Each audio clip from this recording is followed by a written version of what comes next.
Get my message. Get you now. My message, yeah. Ooh. Uh-oh, where did you go? What do you know?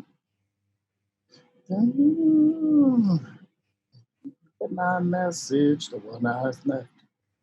The thing that I missed.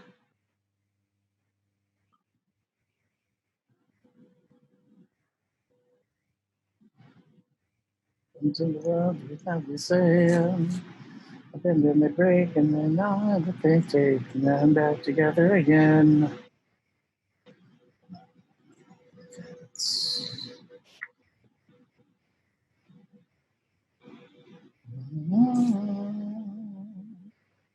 You get my message. That's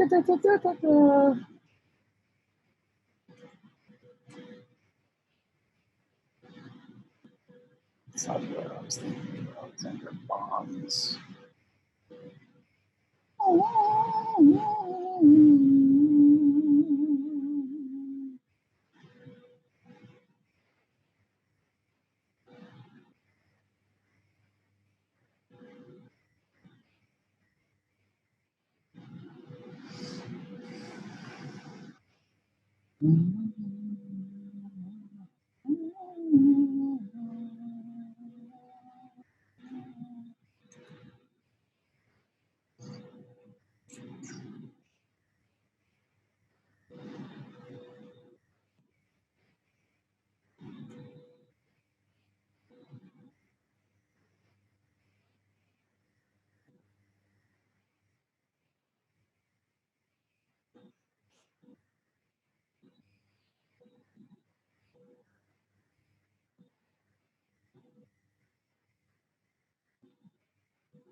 I see you. Hey, brother. I hear you. I hear you. Fantastic. Wow, we're already way ahead of the game. Look at what 2 weeks. Look at what a month of our concentration will actually get us. Man, we're getting good. We're too good for this. Yeah, we should move to broadcast television. Yeah, right, exactly. Yeah, I'm gonna be on the fucking Voice next week. How bad could we fuck that up? Holy shit. I mean, if I have to include you, but I mean, if I did it myself, it'd be fine. Oh yeah, you would be totally fine. Yeah. I'm only bringing you down, brother. I'm only bringing you down. No. You're the funny guy. I'm the one that technology. Well, you were the one last week where I'm like looking for stuff on my computer. Like, how do I turn this on? Like, I know, but it's funny that I'm the straight guy. That's really funny. I mean, anybody that knows us knows that I ain't straight. Wow, this is something I didn't know. Have you told Catherine? Yeah. Oh no, I fuck girls. I'm just saying, in a stupid kind of way. You know what I mean? You fuck with girls? Is that what it is? You mess with them? No, what do you mean? All right, man. Well, I was off. My friend Mike asked me to go get a bagel yesterday, and I was like, yeah, sure, absolutely. I don't have the kids. I'll run off and get a, and then I was like, oh shit. And then I said to him, what time did we say we were getting a bagel? We would usually get it like 9 or 9:30 or when the kids were in school, like after I dropped off Celia at the bus, so 9. But Mike is, let's say you think I have a problem with time. Mike is really time challenged. So it's like a running joke that if we say we'll meet at 8:30, I follow up with, okay, I'll see you at 8:45. And then he's not there at 8:45. Then it's like, all right, Right. And then I get there, he's told me that he'll order ahead or whatever like that, or that he's paying this time, and then he's not even there for like 10 more minutes. So whatever. Right. Yeah. That's how I feel about you. All right, sounds good. 100%. So I know your pain. It's not so bad. Yeah, no, it's not bad at all. I mean, it's great. Well, for people that have things to do in life, it's like, I understand. I don't mean to be disrespectful. My business partner, Chris, although sometimes, his time right now is so limited, Mr. Ball says, Well, it's fine, but he only has like a window of time at like from 2:30 to 3:30 when his kids are sleeping. I feel like asking him sometime. I'm like, I mean, you do have like a wife that's there with the kids all the time too, right? She can't handle both of them at one time. Like he's literally exasperated all the time with his two kids. Like he doesn't have any time during the day. I'm like, I don't know. So this kind of segues right into our question about why did we quit our jobs? Yeah, absolutely. We should get right into it. You want to kick off our the program here? Let's try it without the setups and the script. Who cares? Okay. Although I liked your one of the things you wrote. So you can go for it. We'll do it next time. So let's start off as we always do with a story, and let's talk about like a little bit about our past through storytelling. So sure. I'll go first. So, because I'm the boss, because you suck at it. Wait, I thought, do we start with at least a quote? Can I give a really good quote that I just added that I think is really good? Oh, you have one. It's not attributed to anybody, but it's like, just in life, like you and I think both think we're kind of a work in progress. And certainly when you have a new business, you're like, things aren't always where you want it to be, but there was a great sign when they were doing the big dig in Boston, and it was like a big billboard right above the tunnel as you're about to go in. And it said, Rome wasn't built in a day. If it had been, we would have hired their contractor. And the Big Dig is famous for being an interminable. The most ridiculously over budget. It was supposed to take like $3 billion, and it ended up like being and 3 years or something like that, or 5 years, and it was like 13 years and like $13 billion or something like that. Wow. So what's the quote? Rome wasn't built in a day. If it had been, we would have hired their contractor. So Boston, as a city of massholes, is saying we're the Roman Empire. Yeah. So, I mean, obviously, and they have no problem. They have no compulsion about that. They have no thought that like that's fucked up. Yeah. They don't mind that at all. They don't mind that at all. It's a saying. It's a quote. Oh my gosh! Any chance to put down the lovely Red Sox or whatever, my city? I'm a New Yorker, Yeah, you're one of them. You're not even. You're a Jersey guy. So all right. Anyways, go ahead. I'm a place that's any close to an exit.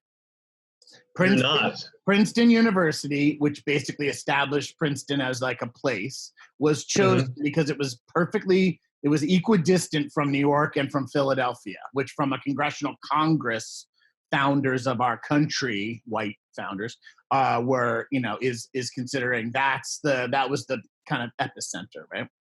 Right. Huh.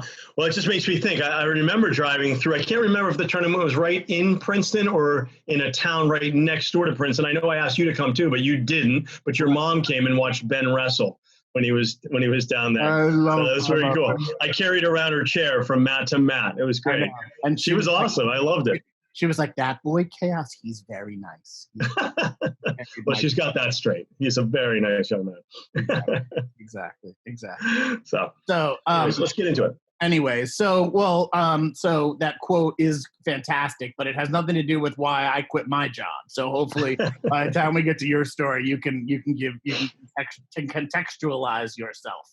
But essentially, I was teaching at collegiate school, the oldest continuously operating educational institute in the United States of America, and 78th and Broadway. And we were forced to do some like professional development. Now, that was one of my favorite things because I got to actually see other people. I was in the drama department and nobody really cared about the drama department except for like the kids that were in it and the 4 adults that ran it. And as far as the rest of the school was concerned, it was just an outside, it was kind of like saying like, oh, the wrestling team is interesting. I never go to a wrestling match or know any of the boys that do a wrestling match, but it was interesting. That's how the drama department was perceived. And the other thing, just to give the story some context, it was a all boys school, and the drama department was the only extracurricular, or my department head would kill me. Shout out to Bill Sweeney. It was the only curricular activity that was co-ed. So we did the plays with girls. So Electra. Anyhow, so we had to do this professional development. And my buddy Ryan Song was the head of the science department and was assigned with the makerspace movement. And essentially a makerspace, 20 years ago in 2001, let's just say, was not a thing. Right? Tactile learning was a thing. Experiential learning was a thing. Shop class at, Princeton High School was a thing. There were a bunch of guys that learned how to fix cars and then went on to fix my car for the rest of my life. But at collegiate that didn't exist. But I mean, mostly because it was an elitist, fucked up place, but also because it was in Manhattan and there wasn't any room for like a makerspace. Right. So Ryan selected me to be part of. There was a class on fixing subway cars, right? But just not on fixing cars. No. There was they did teach Latin and Mandarin and 11 other languages, but there was no fucking shop class. Unbelievable. It's totally believable. You were there. You did an awesome. Yeah, no, I do believe we're like the smartest fourth graders we've ever met. It's funny though. It really is funny. Like I think about that. It wouldn't fly at my high school. Yeah, it was shop class, and I didn't take shop. I took called home economics because I thought cooking would be much more important in my life, and also all the girls were taking home ec, and I thought that would be a better place for me to be anyway. So, out of curiosity, what age did you take home ec? Boy, maybe it wasn't high school, but 7th or 8th grade, I think, something around there. 7th, middle school. Yeah, me too. I remember I had to carry around a little egg for a while, so that so if you broke your egg, you failed. If I was your kid. We used a bag of flour. Let's save some. What was the topic? Yeah, why we quit our jobs. You were pretty in depth at collegiate, and I think I got you off track. But no. Fair point. Our digressions are absolutely part of the podcast, and if I think that's why our fans, that's why our fans love us so much. if we've lost everybody, we totally understand why. We totally understand. We may just be doing this to us for ourselves again, but most of our friends don't even call us anymore. It's true. Yeah, I know. It's true. So I'm on this professional development team to build makerspaces. Ryan points out to me that the best makerspace in our school, which is like an 11-floor, Manhattan, very, tight, you know what I mean, like school, is the scene shop in the basement where I spend all my time and I teach all my classes. And that the theater was a makerspace. And he just was looking for space, right? He just didn't want his science lab to get fucked up. But what I realized was that this movement, this mid-2000s movement, and it really is, it's got a magazine and it's got a conference, so it's a movement in my eyes. And that was by 2005. And I just began going to there's a fair in Queens where all these makers do things. And I started learning about wearables and connecting myself to my body and connecting my phone to my body, like all this stuff. And then the iPhone comes out in 2007. And I got kind of obsessed about like virtual reality and holograms. I was convinced, and this is by 2010, let's just say. So I was convinced through this makerspace development thing. I mean, I literally stayed on this professional development path for, it was probably 10 years with Ryan, you know what I mean? Like, and it was really 2005 to 2015. And, which is when I got myself fired, which is why I quit my job. But the reason, I've done a lot of kind of thinking about why I would get myself fired from a $120,000 job. I mean, like, that's insane. And obviously the parent alienation story in my life is a huge part of it. But the story that I really want to tell, or I'd like to frame it, that I quit my job, not fired or angry at my children.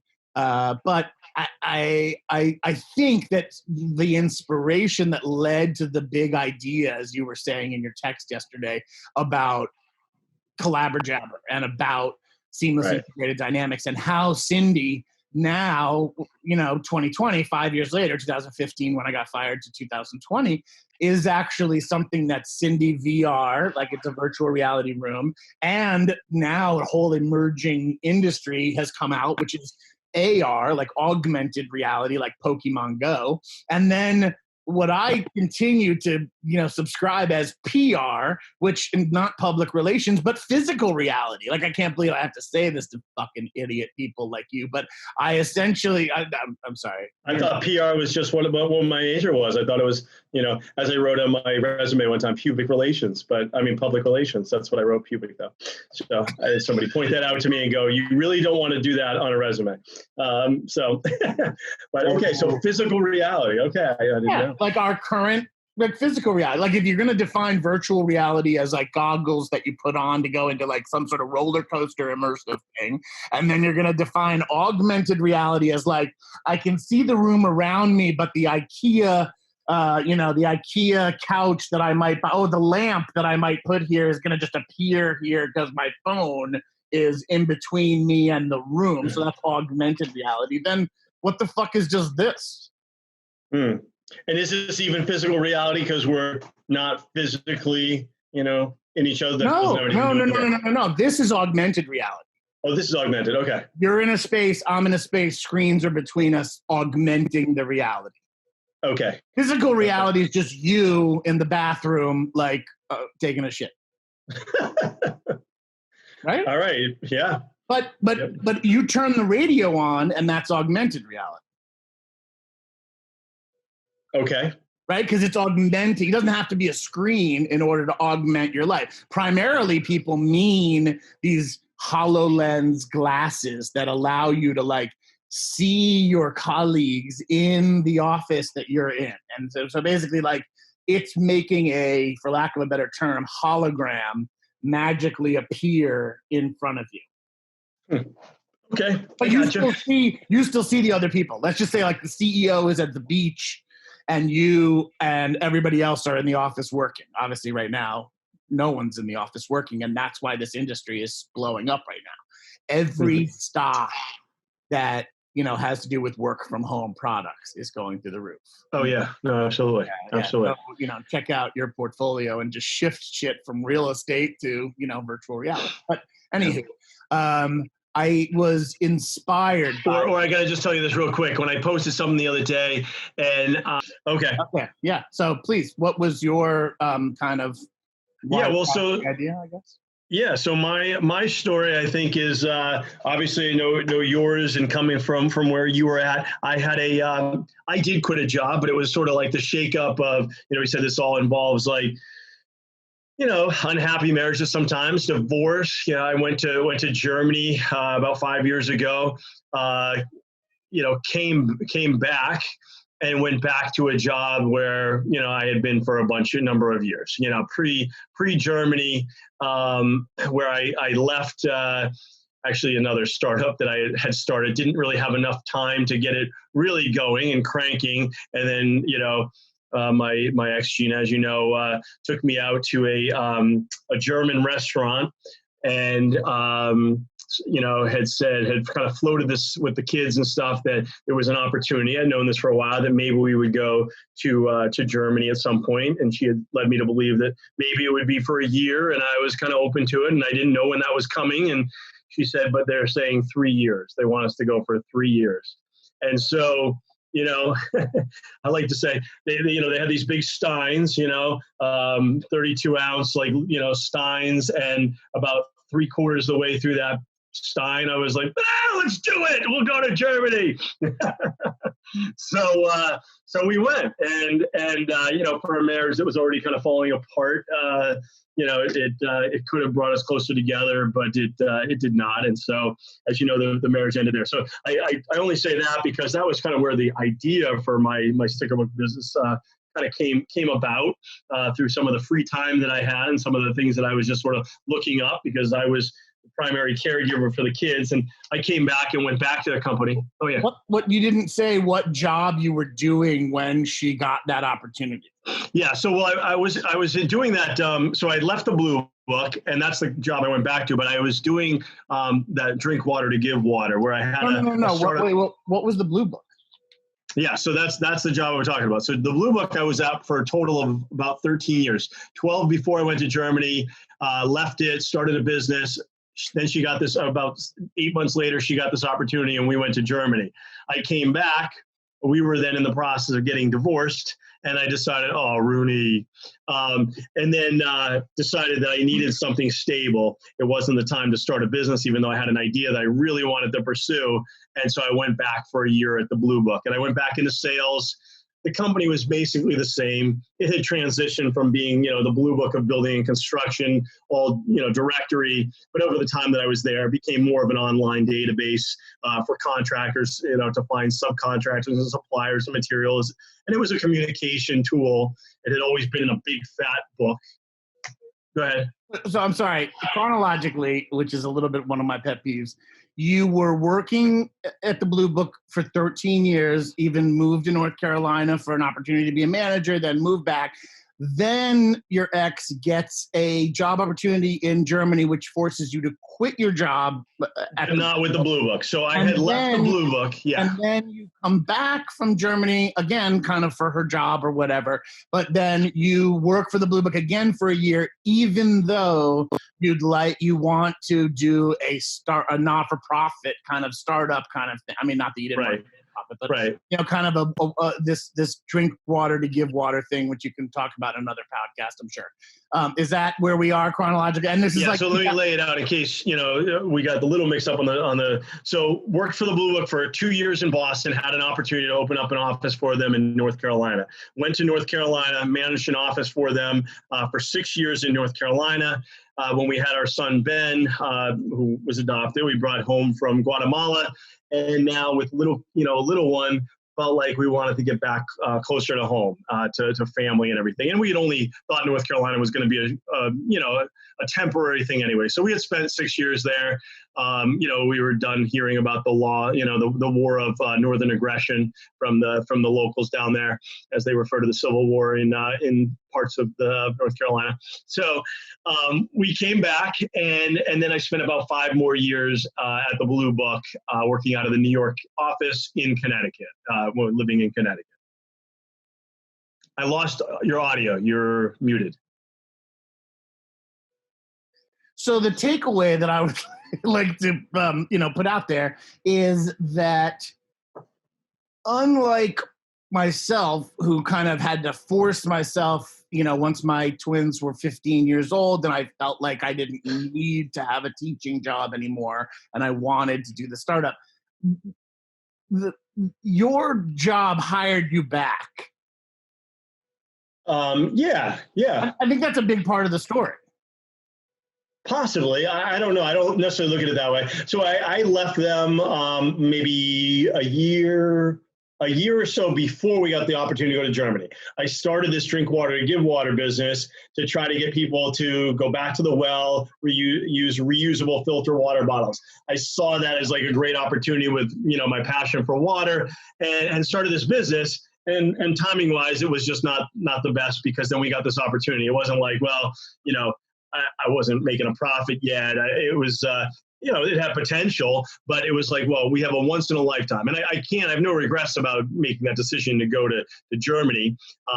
We didn't go back for Gina's job. We went back because we were getting divorced, and, it was a year and a half into it, and we were now going to move back. And she pulled some strings and made some moves and whatever. So we came back. But the point is I didn't initially go immediately back to the Blue Book. I started, I just needed a job and needed to be making an income, because now here I am getting divorced. And did you need to make an income, or did you want to make an income? Well, that's an interesting question.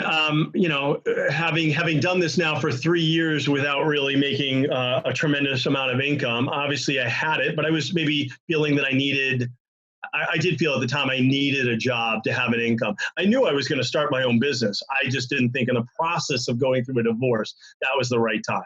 So I started with this advertising company doing, called Carpetizing, doing advertising on shopping carts. It was a totally ridiculous thing, terrible, time in my life. But, and then finally said, this is stupid. It was kind of like the story of the prodigal son. Then I was like, all right, the Blue Book freaking loved me. I was like one of their top people. I went to so many President's Club. Why don't I just call them? I'll put my tail between my legs and say, hey, would you hire me back? And I went to my old boss, Tony Ritchie. Tony Ritchie took me for another, many times that he did, took me for a big meal out, and nice Italian, all of about 5'4" of them, but could eat like you.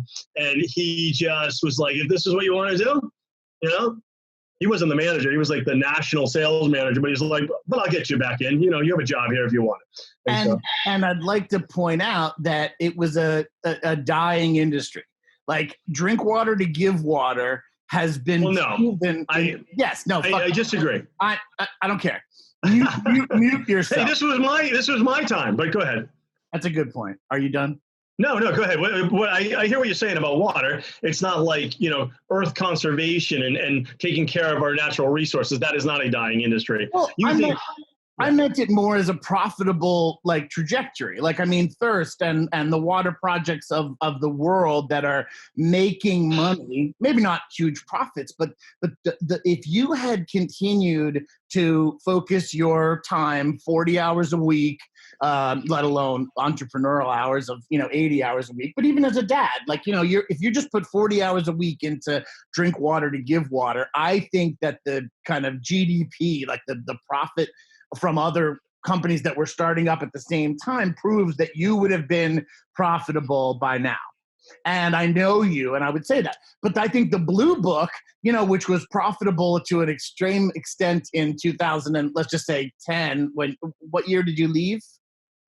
I'm so bad with dates. The last time I left was about 3 years ago, 2017. No. I'm talking about when you left. When did you go to Germany? I went to Germany in 2014. So I left in 2012, I guess. Okay. But I thought in 2012 that selling a fucking telephone book to contractors was being done online by 10 other great startups like Angie's List and things like that. And but understand, was a descending thing, and that drink water to give water as an industry, not just as your thing with the cozies on the filtered bottle. Sure. As an increasing thing, I would say that, Greta Thunberg has brought climate change to a more profitable place, and fucking yellow books don't exist. Yeah, well, again, I guess I just respect what you're saying, but just not really understanding the industry as much as I do. It's not about selling. I wasn't selling advertising in a book anymore.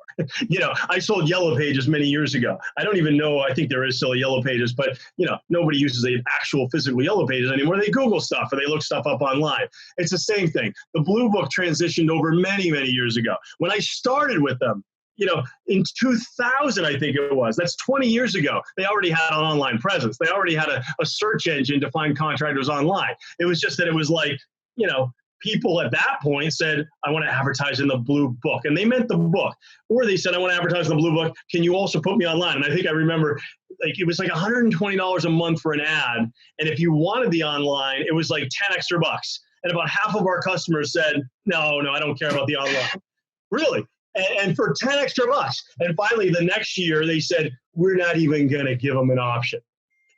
Everybody who buys from us, whatever, now it's $140 or $130 for your advertising program. And if you don't want it, we don't care because it includes both. But you had to actually say that to contractors 20 years ago that it mattered to be in it. Now, it's the point is with the Blue Book, it has grown with the times. Now, for the longest time, was really one of the only directory databases, physical books, and many contractors had them lined up on their shelves. So that's been gone for a long time. They don't even produce a hard copy book anymore.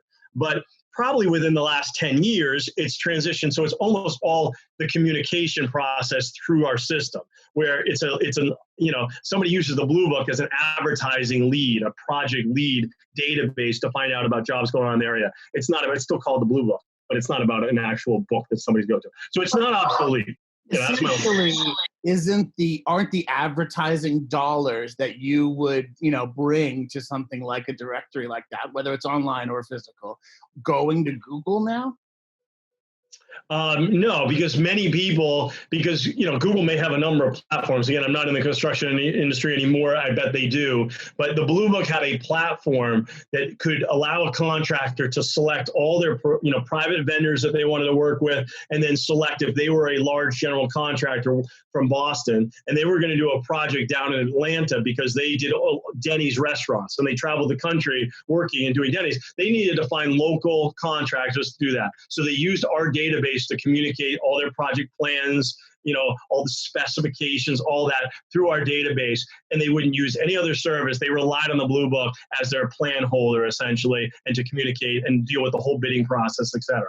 So it's become a lot different than it's not just a book that somebody looks up somebody's phone number.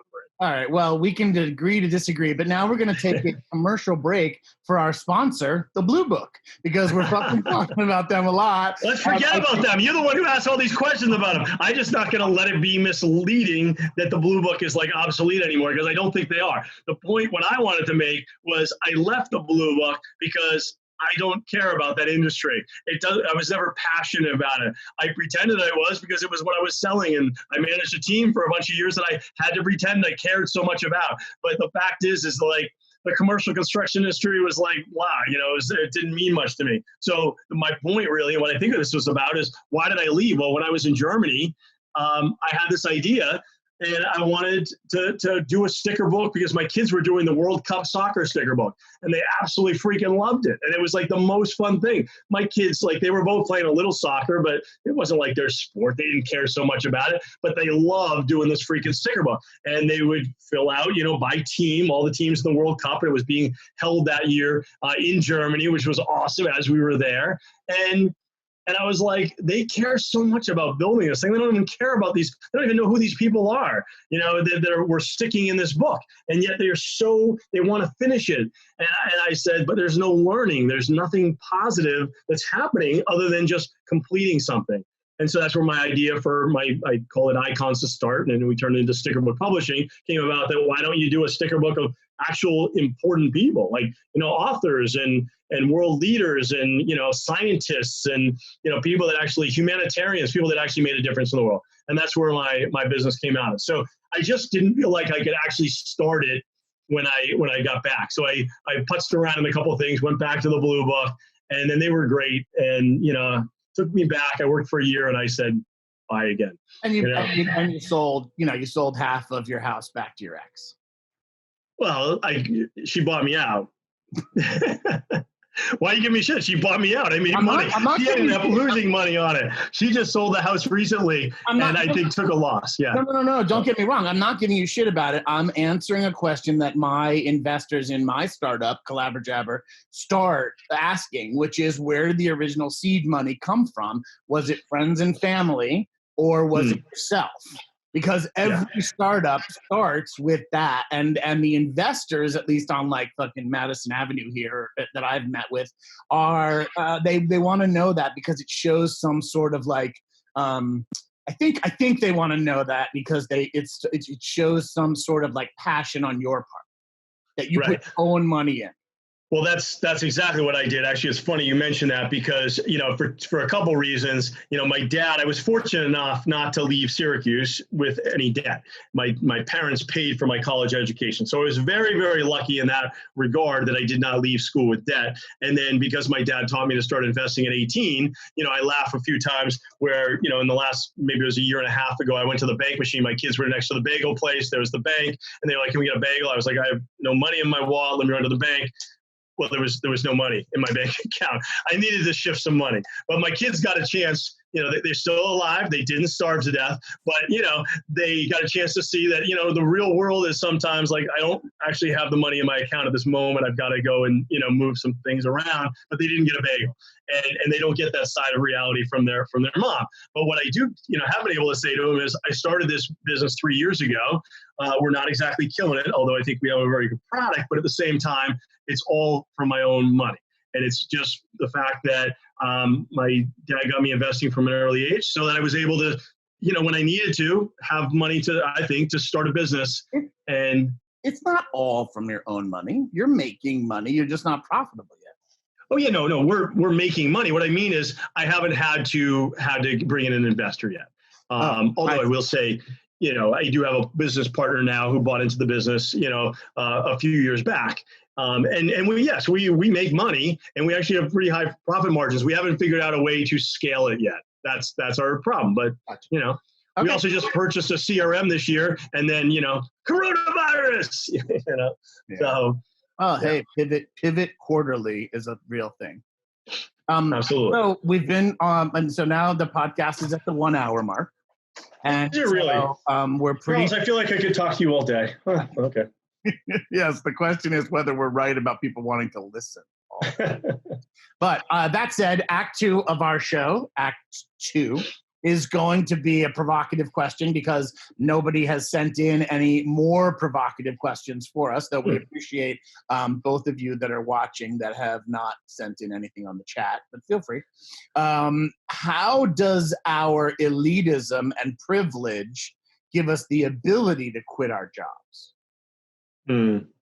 We kind of already talked about it in the sense that, like, you were investing in things like that. So maybe I'll go first.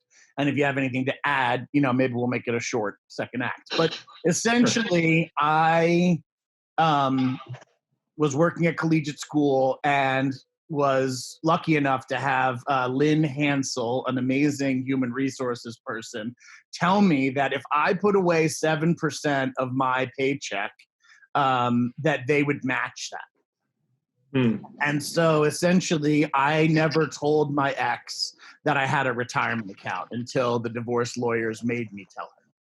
And it was because Lynn said, don't just pretend you don't have this money. Just take it away from yourself. And every year over year, from 2000, September of 2000, when my twins were born, and I started at collegiate school, year over year, I doubled my salary for, I think it was like 5 years in a row, because I went from being a part-time person teaching 2 days a week to then being a full-time person, because obviously my kids went from being, 1, 2, 3, and 4 to being, whatever, needing more money, basically.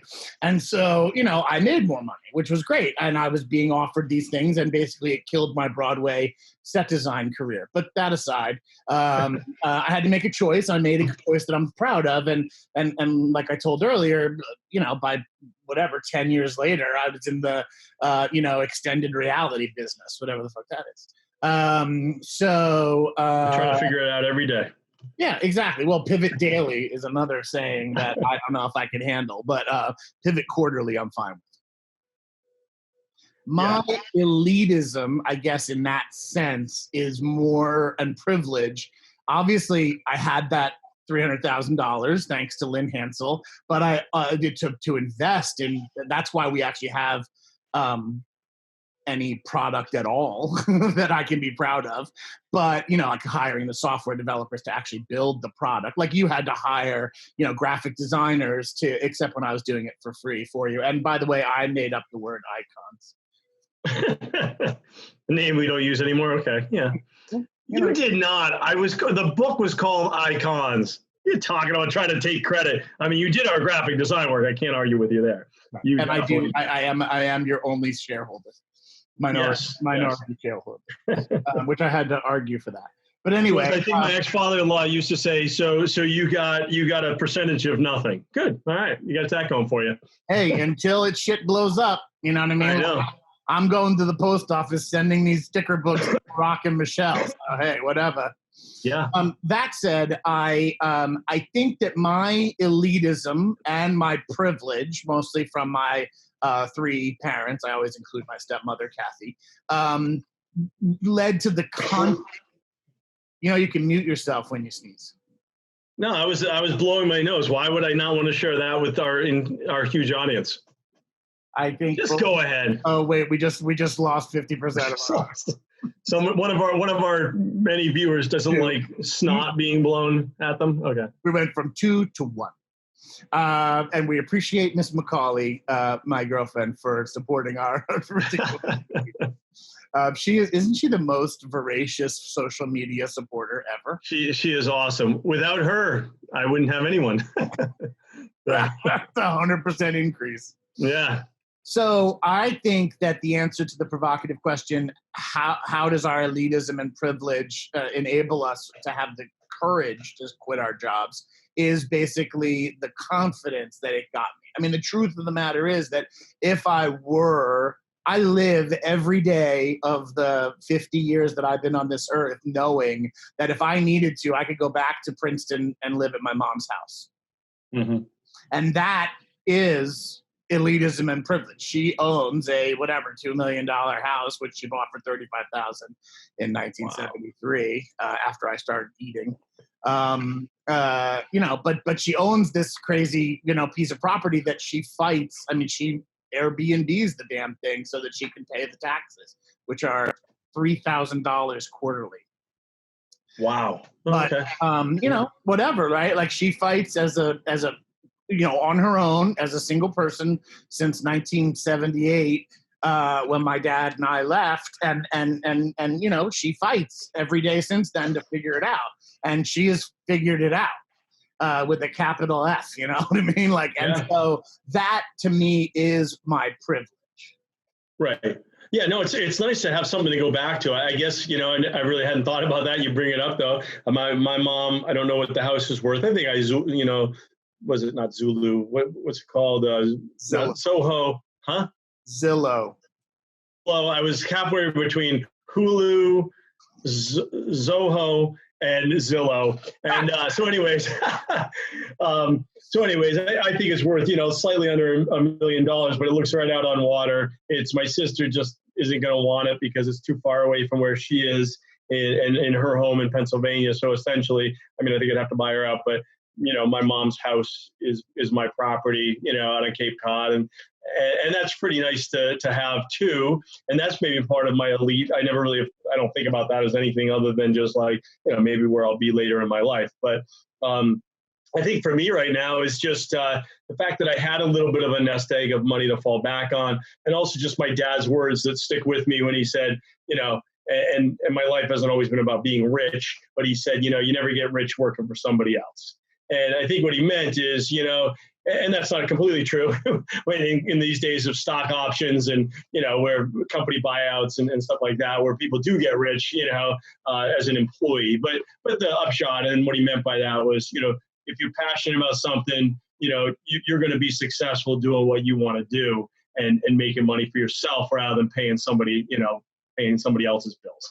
And so, that's stuck with me. And I think it's part of the reason why I felt like, and I said to you, I think, the other day is I feel like it's a little bit of you only live once. You get divorced, you're close to 50. Uh-oh. So fire emergency? Either there's a fire, which there's not, or Catherine is cooking. Probably go with Catherine's cooking. I know for a fact that because the chili meat was defrosted this morning on the stove, I think the probability of our fire alarm going off in our small one-bedroom apartment, which again is elitism and privilege, but yeah, see, there's no fire. Okay, so I'll just say, so I don't know, that might be slightly more distracting than me blowing my nose. Did we lose that one other viewer? I don't know. Clearly, Catherine's not watching. No, she's busy doing. Knowing Catherine, she's on Instagram Live with D Nice or Questlove, and while she's cooking, and then is incredibly frustrated by the fact that the smoke alarms still go off. All right, I'm gonna try to cover this last section about coronavirus, where I am today, and sticker book publishing. It's a challenge right now because my clients are not in their offices. There's teachers, there are administrators, there are school facilities. Although I did, one of our clients owed us some money. I rushed her some books just right at the beginning of this coronavirus just a couple months ago, but haven't received payment yet. And I just reached out to her. She emailed me back immediately. So you are able to get in touch with people by email, which leads me to believe that I should still be selling more business than I am. And I think I can. It's just that so many people's businesses are just up in the air right now, and they're just not sure about when they're going back and how they're gonna work everything, even in the fall. So that's kind of the craziness. But it's what you have to learn how to do. You have to learn how to pivot right now. And we're trying to do the best we can under the current circumstances. And, we continue to say it gives us a chance to work on some things that we put on the back burner, and we make the best of the situation. I think we'll come out of this pretty strong. And for one thing, we didn't have a tremendous amount of income, so it's not, we don't have a huge payroll or anything. So we are more fortunate than some businesses that are struck with a huge downturn. We're not experiencing that big of a downturn because we didn't have that much of an uptick. So, but we're surviving. So that's it. It's like our viewers. If you have one and you lose one and you gain one, that's 100% increase. Right. Exactly. So we're all upside from here. That's right. And I think that, just because your runway of money is short, I think that what you need to do, in my personal opinion and my advice, as your shareholder, as my financial consultant. No. Oh no. Don't. I'm kidding. Oh my God. That's not even a funny joke, because I think it's pretty funny, actually. But okay, well, no one who knows me or us thinks it's funny. But as your business consultant, not financial consultant, but you call yourself your chief inspirational officer. Chief inspiration officer is my title. Yes. All right. Well, I'd like to be. So let's see. Chris is the CEO. You're the CIO. I'd like to be like chief creative. Like, I'd like to be like creative, meaning business. What's the business equivalent of like, what's the C-level executive that's not in charge of like creative, like graphic design and the website, but is in charge of like, you know what I mean? Like, is in charge of like strategy and tactics. Strategy, chief strategist. Yes. Right. And I know it's partially because you have kids, right? You have kids that are in it. I don't have kids anymore. So, I mean, right. I am able to go to like all of these startup events at Microsoft and Google and stuff like that, where they invite a panel of investors to listen to your pitch. And then I hear the criticisms and the advice that they give. And then I talk to you every day. And so it's like, right. Okay, I'm not saying I'm smarter or better. I just know the terminology because we've been doing the same thing for so long together. And I think that, basically you need to pivot towards non-school related sales. Right. Right. Well, I think we've known it for a long time. Our product, I think, again, we're still yet to secure it, because we always go back to, not that it's the easier, but in some ways it's, most businesses don't sponsor their product, It was easier. Well, exactly. So March now, 15th, the WHO announced a pandemic that led to a complete rethinking of how we school. Right. Well, exactly. So now we are having to sort of change, and that's why now we're saying, and now we're already behind. I guess one of our problems is we always feel like we're a little behind the eight ball. If when they started shutting down schools 2 months ago, and I don't blame Chris because he's got his hands full with his kids, but I probably should have talked about you and said, what do we do today, right? What do we do immediately? Because the president should have been more prepared. He did a terrible job being prepared. Absolutely. Well, I should have been more prepared, ready for when they said pandemic. What do I do today to make it so that a month from now, 2 months from now, we have a totally new line of sales coming in, and we've gone and we just didn't do that. And if you remember, well, first of all, you were in the middle of a strategic move to get 1,500 leads put into a CRM for the first time in your life. That's true. And then secondly, I think that if we had talked March 15th, which I'm sure we did, you would remember that a week later we jumped on a Zoom call with the Small Business Association, and and basically we were a part of a meeting with 1,100 people before we got Zoom bombed. 1,100 people basically learning the same lesson that you've learned. Yeah. So I wouldn't kick yourself for not making as much money or not knowing on March 15th what to do. But like May 15th is right around the corner, and no one gives a shit what happened in the last 60 days. Right. Well, and that's the thing I'm looking at, is that we have to make the most out of the situation right now. Right now, I mean, our product is great for camps, for summer camps. I just don't know yet if summer camps are going to be held remotely or if they're going to be actual. I spent 15 years working at the summer camp in a high school. So USAN is closed, right, for the summer. They're not. Absolutely. They're not operating this year. Okay. No. But what will they? I don't. But what will they do? But like, what will they do? Will they have students doing stuff remotely? Will they have anything virtually? You know? I don't think so. Okay. Well, that's what I got to figure out, because I feel like there's going to be, again, an opportunity for us to fill rainy days. And it may not be at a camp location, but our books on a rainy day should be being used. And so I have to figure that out. And I think, we always find ourselves a little behind the eight ball. And yeah. So I guess, for us right now to figure out how do we sell more product the school year in Connecticut finishes June 14th. So in just over a month, the school year is over in Newtown Public Schools. And then what,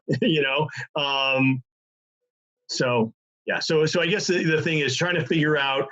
And I guess I always say this, hey, you can't change, the past. I'm always a little frustrated that we didn't kind of adjust faster. But you're right. I was doing things. I was doing some of the things behind the scenes saying, hey, we're in the middle of a pandemic. I'm not getting financial support from the government here. I did get my $1,200 of, whatever the government gift that had Donald J. Trump's freaking name on it. What an idiot. But stimulus, but I'm not getting any other economic package for my small business because we didn't make enough to qualify. If we got anything, we get around $1,000. So for me, it's like, well, I could make one sale and do better than that. So I'm just going to concentrate on still keeping with my customers and trying to bring in new customers, even though I don't know what the situation is going to be next year for school. And I agree with you. I'm finding the same thing in my business. Obviously, it's different because I built a software platform designed for working from home. so my business is actually blowing up. But we've spent 5 years talking about how people didn't understand what my business was. And now we've refined the story because we don't have to explain to people what Zoom is anymore. Right. I used to spend a significant amount holding hands of my customers and just, sort of telling them like, oh, well, you put the goggles on your head. I literally had a Merrill Lynch guy, on one of these like investor, meetings where he was just like, so I don't understand. You call your client and then what? And I was like, forget it. Just forget it. You know what I mean? I was just like, I don't know how to catch you up with like what I can't even. Let me just tell you, it's too much of a bridge. Let me just tell you, it's a $9.2 billion industry. Do you want a part of the opportunity? And he was like, I don't get it. I'm like, okay, fine. Now the fucking asshole gets it. And if he doesn't, fuck it. So, but my point is for you is, multiple streams of revenue, right? It's one thing to say camps, but essentially what you need to do is recognize that camps and schools right now, like the state of Montana opened up schools for special education kids today because they thought that, like the special ed kids are not able to get what they need from Zoom or home or the Google Classroom. And so they needed to come in and they set up special, distancing and things like that, like basically one-on-one situations so that those parents who need that, freedom and whatever are able to get it. And so, like that's a real idea. That's a pivot on the Department of Education's point of view, not federally, because obviously Betsy DeVos is a fucking idiot. But essentially the Department of Education of Montana is stepping up, just like the Department of Education in New York City is stepping up, right? They're making decisions locally, just like our founding fathers intended. And basically as a small business that if you're going to only sell to schools, because essentially you're a sales team of one. So your territory is, sort of Catholic schools or whatever it is, summer camps, whatever it is. Then you need to figure out how to tell that story. You need to make, in my opinion, you need to make an Instagram, commercial that basically says, I know you're at home and you don't know what to do with your, students this summer. Right. Call me. I have an idea.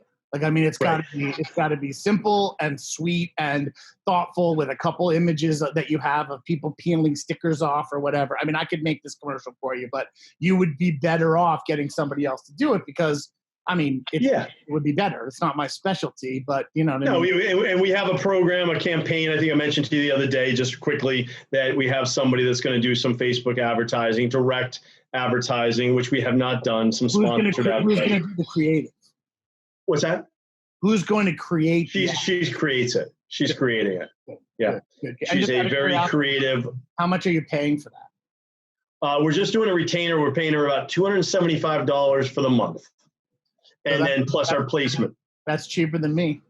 Yeah, I think so. She's a personal friend of a friend, but and I know her personally too. But and then plus whatever we want to spend. I think we'll spend maybe around $200 a week over the next couple of weeks, a couple of months to see what we can do to generate. But I think we've got a couple different messages because we got to create some brand awareness, and we also have to just draw people because. I know my point I was making to you the other day is kids right now, and I feel this, is that they're either on their iPad, they're on their phone, or they're on their laptop. And that is the three methods of education right now. They're doing nothing experiential. They're doing nothing with their hands. They're doing no experiments. They're not spending any time interacting with other kids. They need something to be doing tactile. And so, again, this is where I said, I wish I said this, and this was as clear to me 2 months ago, because then maybe, but again, it's done. So can we get a message out there today that we can get any new customers in the next month? We'll see before the school year ends. Or do we work it with, is there unused budget because schools didn't have kids coming into classrooms? Is there unused budget that, is available right now to send kids at the end of the school year a couple of our sticker books for rainy day activities for them to, summer reading, summer learning, that sort of thing. So as your marketing consultant, I'll put on that hat for just a second. I think that the Facebook ads and, that'll be, you can make that on Instagram too. And $200 is a perfect amount. You know what I mean? But like Gary Vee, a guy I follow, entrepreneur, inspiring guy I follow, said something recently I heard like really made an impact on me. He said, here's what you got to do. You got to buy the Facebook ads just like you're doing. That's perfectly fine. You got to create 25 videos and you got to put them out one at a time and see which ones work. Yeah. And then of those 25 videos, pick the 3 or 2 that really work, and then buy more ads for those. So, and by really work, he wasn't saying get likes or shares. He's saying get sales. So what can you do from people like me or people like the person you just hired? What's her name? Susan. Susan Pettit, yeah. So Susan Pettit, shout out, it's amazing what you're doing for Sticker Book Publishing. It's a great company. But even though today's sponsor is the Blue Book. But essentially, I mean, you need to suck your friends and, I don't know if you use Fiverr or Upwork. Do you know what those are? No. Those are basically super cheap places to get people to make you ads. So you go on Fiverr, Fiverr, and you put in, here's a short script that I need an Instagram ad, and you put this in and you say, and then people bid, and it's called Fiverr because it started with everything on there was $5. It was like the dollar store. But now, as we know with the dollar store, nothing is $1 at the dollar store anymore. But essentially, or just the cheap shit like the soap with all the water in it. So essentially, you go on Fiverr, you put up, you look, you type in Instagram ads into the search, and then thousands of people come up all over the world who are like, we make the best Instagram ads. And you just pick the first one that comes up because the first one's always got a 5-star rating and has made thousands of Instagram ads. And you just message them and you say, I'll pay you, $5 to make me an Instagram ad. And here's the script.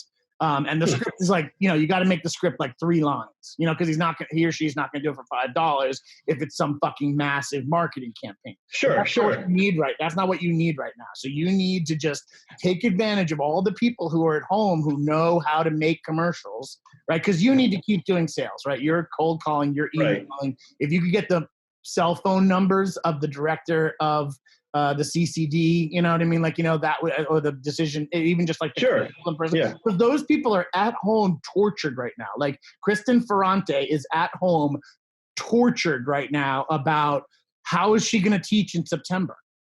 Do you know that right now? Have you had communication with her, or are you just guessing that? I'm just guessing. I know her. Okay. I know her. Yeah. No, I'm sure she is too. And I'm sure a bunch of teachers are going, what do I do? What's my next step? Every teacher, every single teacher in every single country is panicked right now. Yeah. Funny, just quick story. I sent one of our U.S. history books out to, do you remember Tiffany Baum? Syracuse, my Theta girlfriend for a while, like maybe sophomore year. I kept up, remember Tiffany? So I thought Tiffany, there was a girl named Susan who was really hot. Who? A girlfriend of yours, Susan, who was really hot. I didn't have a girlfriend, Susan, but whatever. That was somebody. Tiffany. I've never thought that a Tiffany was pretty. They always seem like strippers to me. Really? Tiffany was cute. She got married just about a year ago for the first time, and she's got a step. She said, I'm a step monster now. So she's but she is a fourth grade teacher. I was like, oh my gosh, perfect. She's like, well, I teach fourth grade math. But she's like, just like, Celia's class. Her daughter, so her stepdaughter is in fifth grade, just like Celia. And I sent her off a copy of the U.S. history book, which she received and said, this looks really cool. I'm going to do it with my daughter. So kind of cool. And so we'll see about that. I continue to send more free books in, but I that's the inroads that you got to try to make, I think, with the teaching community, the bottom up, and one of the Instagram ads could be, if you're looking for curriculum in September, if you're a teacher, I'll send you a free copy.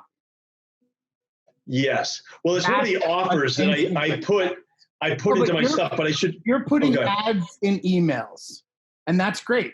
You should bury the video that works. Once you find the video that hits teachers, you should bury that in the email. But emails are only an eighth of the marketing strategy. Yeah.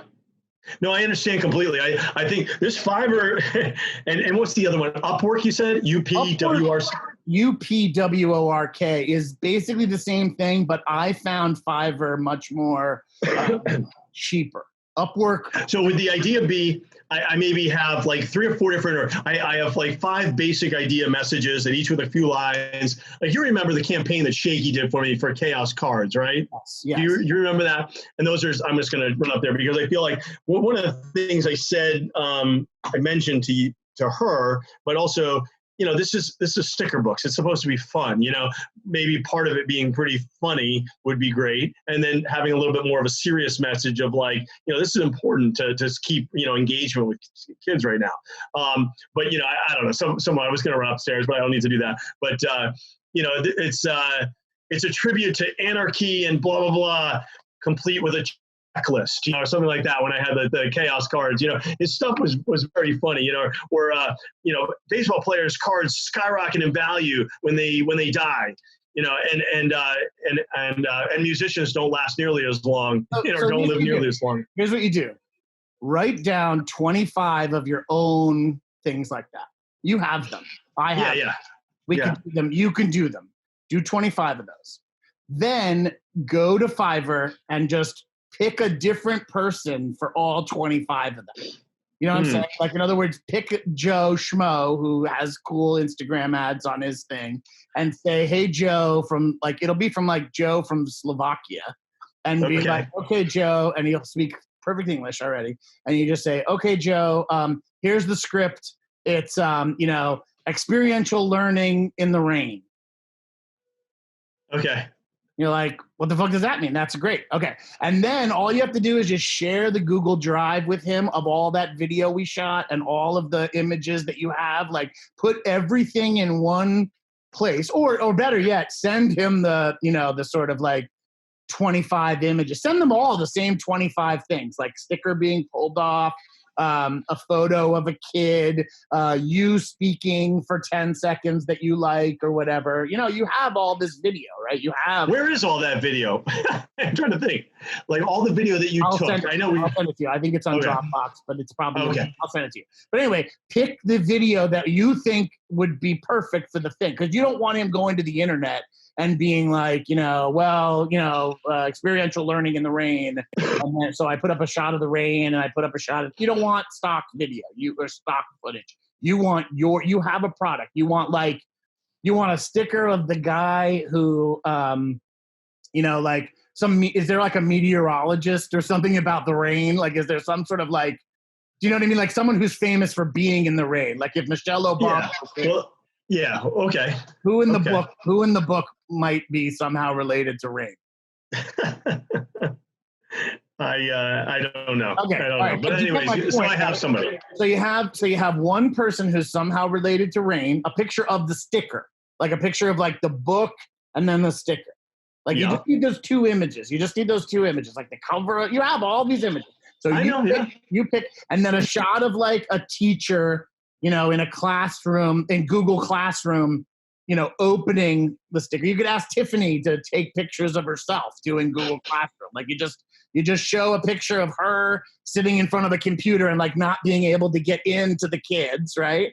And then you show a picture of a kid sitting on the other side peeling off a sticker from the book. Okay. That's it.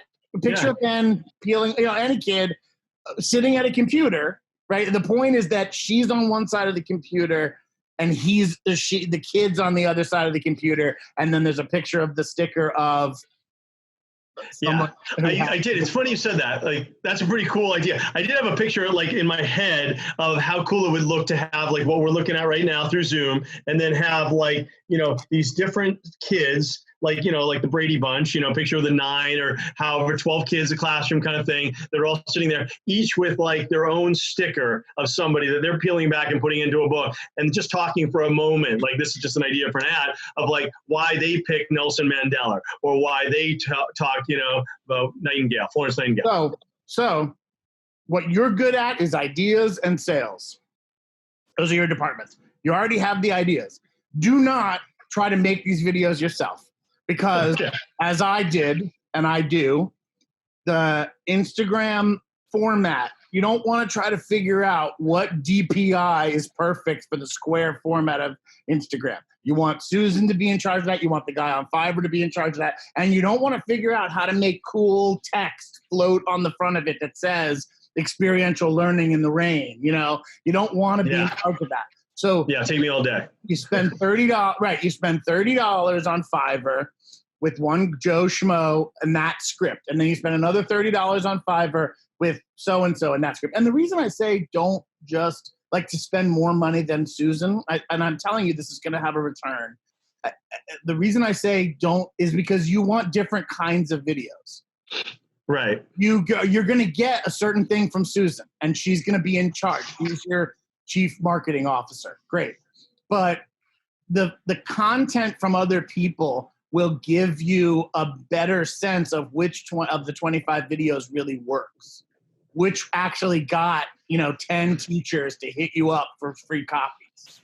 Right. Which one actually got a whole school, a teacher to go to her administrator and be like, I got it. This is what I'm going to do for history class. This is how it's going to work. That make sense? Totally makes sense. Yes. I do think I have enough ideas. I don't want to go through actually creating any of them, and you're right. I was not aware with Fiverr. Yeah. Go ahead. And what you don't want to do is leave all of the creative decisions to Joe from Czechoslovakia. Right. I want to have multiple streams of people giving me. Or Susan. She's not, right. If you give her the images that you want and the script, I had to take a bite of the eggs because my head is fucking pounding and the protein helps, but now I can't talk.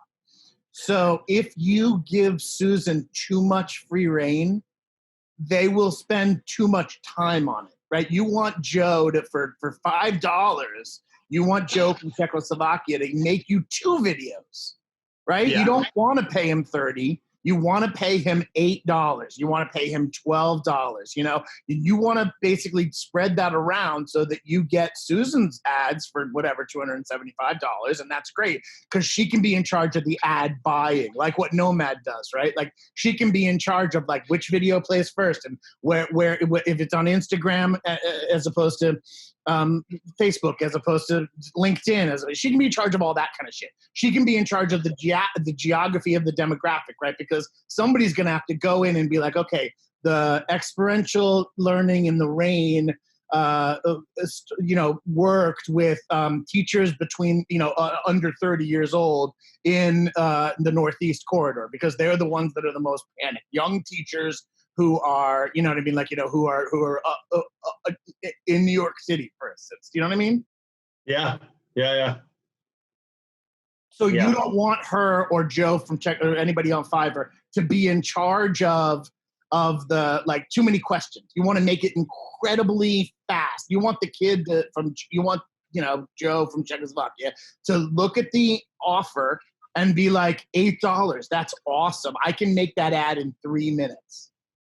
Because this idiot from Connecticut gave me all the pictures, which Joe will hate all the pictures, and he gave me the script, and Joe will hate the script. If he's smart, by the time he makes you the third video, he'll be like, Dave, I have some better ideas, and you'll be like, that's great, Joe, but I don't have any more money. So just $8, 25 videos. Yeah, that's $100. You know what I mean? It's less than $100. Yeah. So let's get off this call and you do that now. I will. Because I have to, and I'm going to cut this episode apart, obviously, if we actually were to air it to anybody. And I'm going to answer pivoting in a crisis. You talked about coronavirus and how it affects SPP.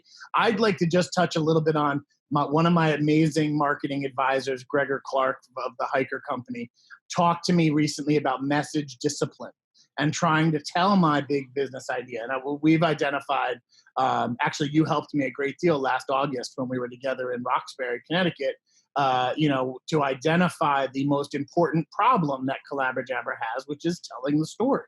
Now, obviously, coronavirus has increased, like I was saying, the understanding of what Zoom is, but people still don't understand why they would want to connect their biorhythms to their avatar. That's still like, I lost you right there. And I've talked to you about it for 5 years. 5 years we've been talking about this almost every day, and you still don't see why you would want to wear a watch. I do. When you say avatar, I sometimes go, yeah, we talked about that when somebody playing, Martin Luther King on a video, or, giving the speech. I know. So all that kind of stuff, So you get it, like, conceptually, but you didn't actually buy it. You didn't go get a $5 subscription on the Cindy.io like you should have. But anyway, not yet. I look forward to that. But anywho, and by the way, I'll give you a discount. Thanks, bud. You guys should actually sign up for there's a $700 a month institutional subscription, which would be perfect for Sticker Book Publishing, right? Because we would actually consult on we not only give you the software, obviously, but we would consult on getting you, into these XR platforms with your sticker book. I know that sounds crazy, but like just ads like the one we just talked about, but in 360-degree video, for instance, right? 360-degree video has been proven to have an 8% uptick in what people watch on Facebook. You make a regular video, nobody watches it, as you are familiar. Yeah. Make a 360-degree video just of a kid, like sitting in a circle. You could have you and Celia and Ben sitting in a circle around your dining room table. Put a 360-degree camera in the middle. The cameras cost like $100. Put a 360-degree camera in the middle and just get 3 minutes of you guys just sitting around. Put that on Facebook and see if that works. Yeah. Right? But the fact that it's a 360-degree video that matters. To watch. Yeah. Okay. Well, if you pay for my consulting services, I will find that out. Okay. So anyway, but that said, what has been so difficult for ChuckieJabba and me specifically is message discipline. And so I, though I'm, glad that the world figured out what Zoom is, I've known that those platforms are out there. And the real question and the message that I think is the differential for my company and I've known this, but now it's really even bigger because people are adopting video conferencing, and now they're having problems with it. So what's happened is a pain point has come about, which is like, I don't feel like I really saw you. Like, this isn't really that much better than a phone call. It's better, definitely better, and I can see you a little bit, and that has pros and cons. But the truth of the matter is that it's not like we really were together. We still feel like we augment, like we were talking about before, we augmented our reality, but we didn't actually feel like we were face to face. Now, granted, nothing's going to ever be face to face, but there's a spectrum that goes basically from a phone call on a landline, right? Sort of like 19, pre-cell phone. So I got a beeper in 94. I got a cell phone in 98, maybe something like that. So basically the spectrum is, 1990 landline. You're just reminding me as you're talking, you're coughing, me pulling over and going on a payphone, putting in my dime, and sometimes finding one. It's like it's a freaking quarter. I have to do a quarter to make one single phone call, which sometimes then would pick up, and then well, he's not here. They're like, oh, I just spent 25 cents for a freaking phone call. Do I have any more change in my pocket? And now, how much do you pay for monthly cell service?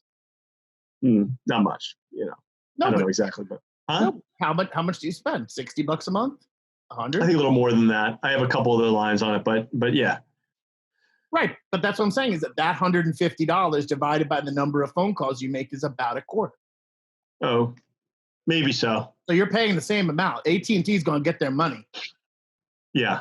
Well, now, I do a ton of other messages and, everything else on the phone. I think I get a lot more for that phone than I used to from a 25-cent phone call. There are certain days where I'll make 60 phone calls, But why did Steve Jobs call it a phone?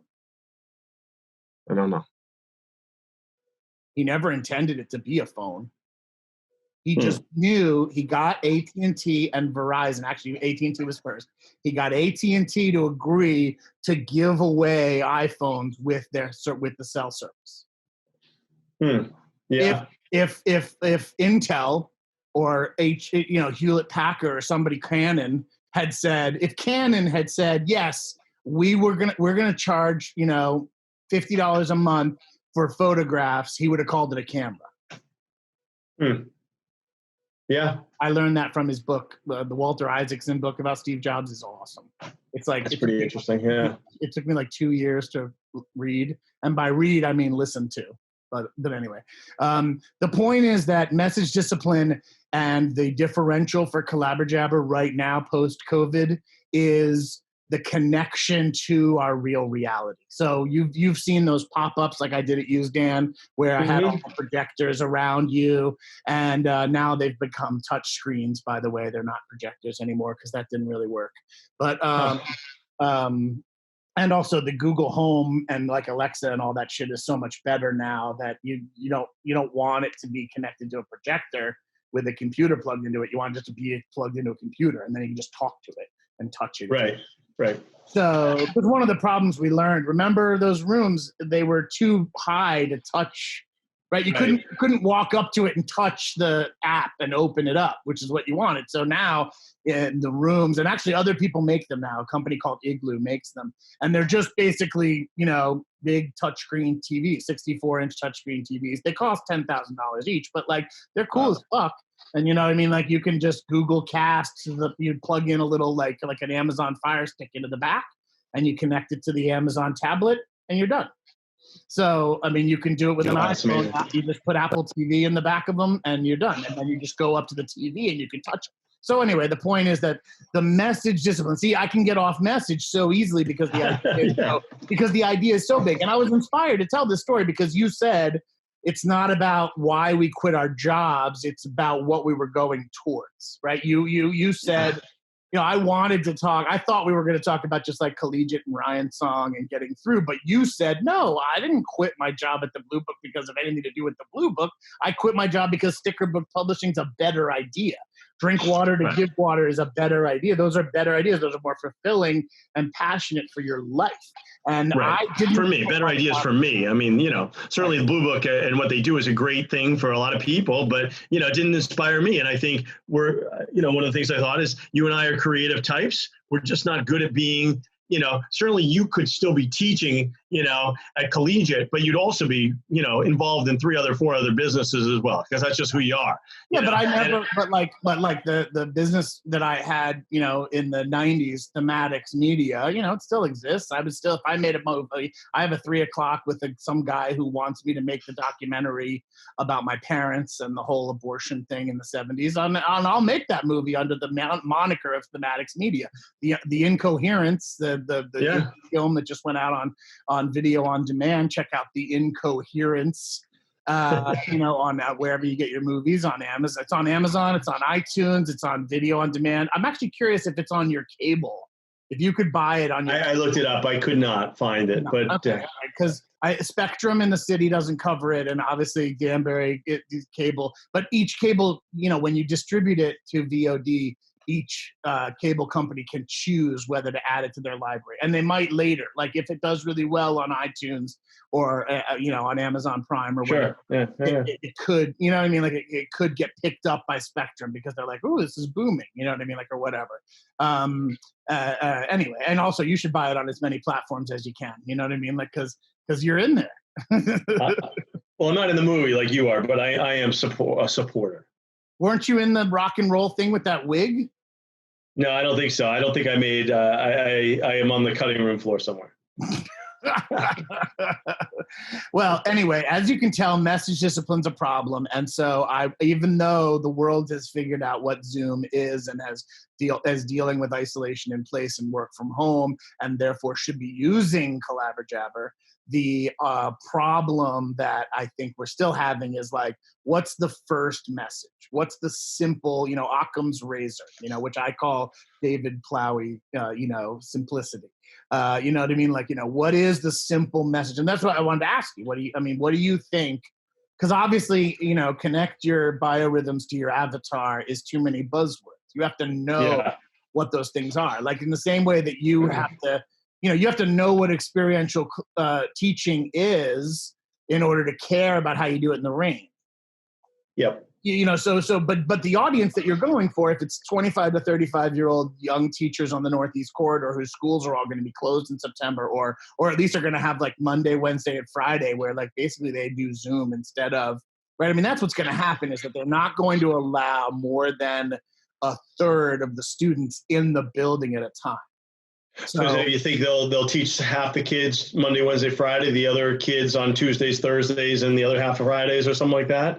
Or they'll call Friday Physical Education Day, and then they'll say like, okay, history and math comes in on Mondays and Wednesdays, and then, you know what I mean? Like, or fourth grade and second grade come in on Mondays and Wednesdays, and third grade and fifth grade come in on Tuesdays and Thursdays, and Friday we do phys ed from home. So on the days that you're off, it's not that you're off from school on Tuesdays and Thursdays and Friday. It's just that you're at home doing it, just like you do.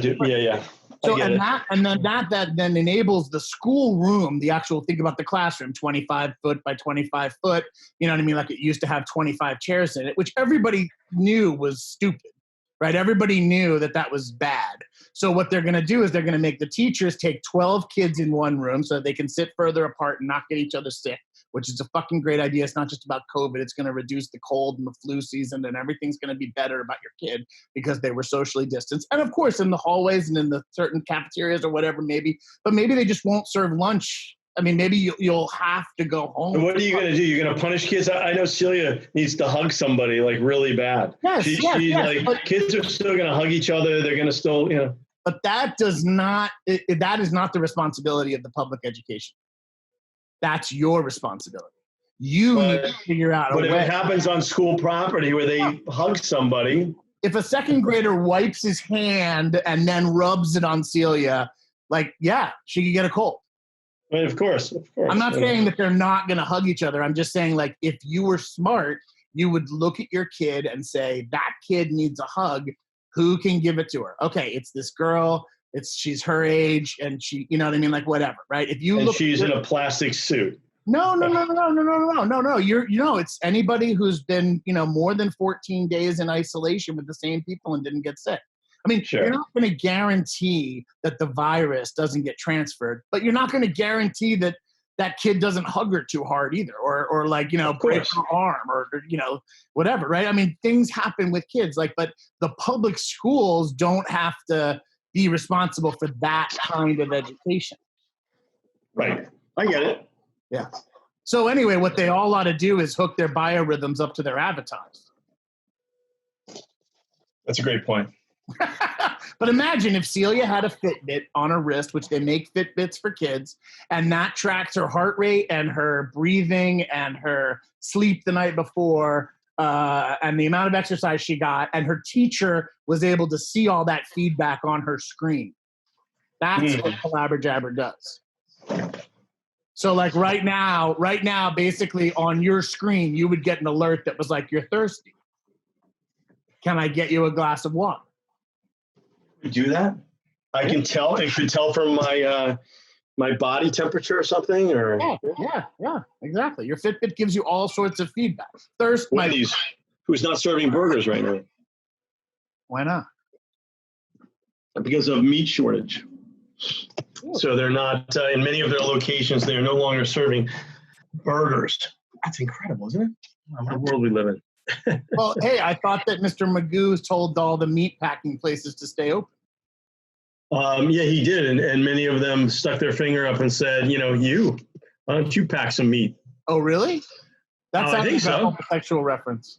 It came out a little bit like that, but I think many of them just said, we're not going to do it. So that's like our racism podcast, where the whole time we're like, we're not racist, I swear. I'm not homophobic, I swear. Yeah, they're gay. Not that there's anything wrong with that. I have gay friends, I swear. I'm a theater. All right, we got to wrap this up. So, but I really do think we need to do a show just strictly about, all of your endeavors, in virtual reality, and it's like much of which goes right over my head, but I try to stay along, and my business and what I do, because I think that they're both quite fascinating. I will tell you, and I will wrap up by saying that 3,500 people attended a virtual conference yesterday in VR about XR things. So not physically in virtual reality though, or in a conference. How? Well, it was broadcast in virtual reality, but I did it on the web. I didn't want to put on a headset because it didn't. I couldn't work as well as attend the conference. So the conference did not happen in physical reality at all. Right. Okay. But no conference. Sports is not going to happen in physical reality for a while. But essentially, I'm just saying, 3,500 professionals spent 3 days in a conference. So in other words, I attended, obviously. A number of panelists spoke, probably maybe 100 panelists, and all of those people do have businesses that are using XR.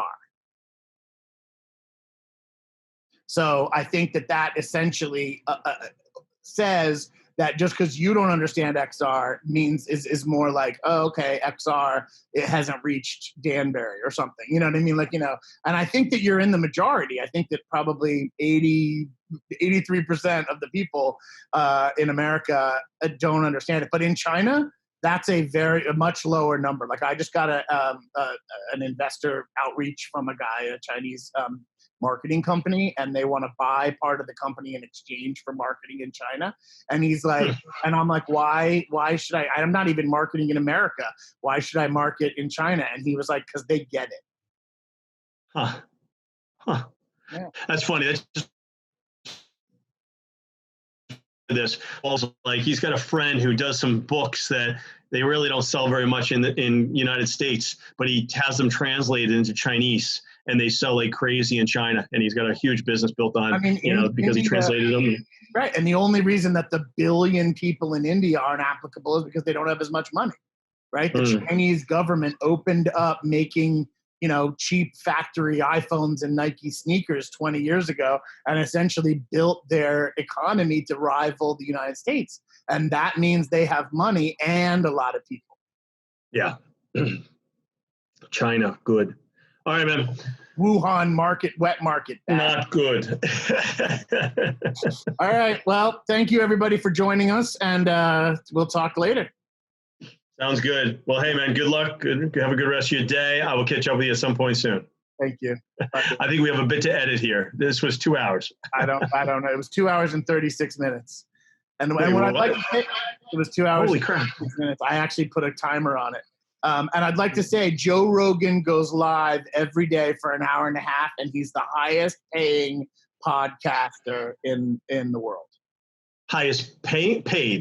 Is that what you're saying? Yeah. Like he makes the most money gross on his endeavors. So why don't anybody that's still with us, which is insane, but anybody that's still listening and thinking, God, they talked for too long, as the lovely Catherine McCauley says to me every time I play her one of these episodes. I say, go watch Joe Rogan. Go watch him. He talks for an hour and a half and a deep dive with guests. And he really, that's how I learned what Andrew Yang was talking about with the universal benefit. You know what I mean? Because I wanted to learn, you know what I mean? And if you don't like the guest, fuck them. Right. Well, I think we covered on some pretty interesting topics. Maybe in the 2.5 hours or so, we definitely have a solid 7 or 8 minutes of value in here. I mean, absolutely. I think so.